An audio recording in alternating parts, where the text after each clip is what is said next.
David Lee Cauco Certified Swiftie, susugod sa Australia para sa Eras Tour.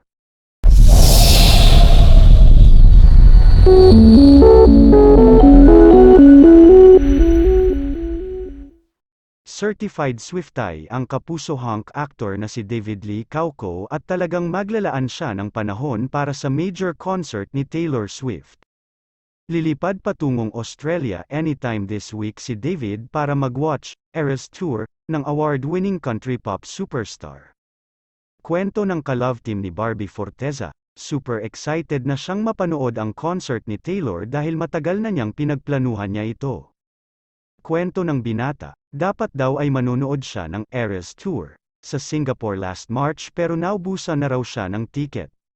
Buti nga raw at may nakuha pa siyang ticket sa Sydney, Australia kaya buy agad siya kaya tuwang-tuwa siya at excited nang mapanood si Taylor. I'll be watching Taylor Swift's concert, you may not know, I'm a big, huge Taylor Swift fan, Swiftie ako eh. Nung bata pa lang ako, talagang pinapanood ko na siya, so once, nanood ako ng concert niya sa Araneta Coliseum, 2014 yata. So now, nag-iba na mga songs niya. Until now fan pa rin ako, chika pa ni David.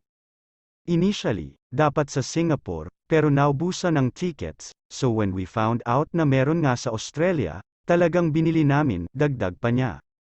Unang napanood ni David si Taylor nang mag-concert ito sa Pilipinas halos 10 taon na ngayon ang nakalilipas and from then on ay naging super fan na siya ng international singer.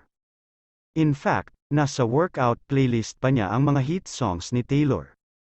Bukod sa panunood ng Eras Tour, balak din ni David na dalawin ang kanyang kapatid sa Australia.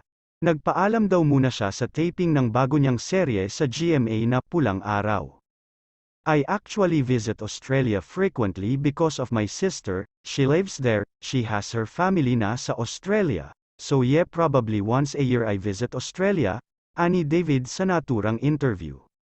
Tungkol naman sa Pulang Araw, mas challenging daw ang role niya sa serye pero nagiging madali ang mga eksena niya dahil sa ka-love team niyang si Barbie Forteza.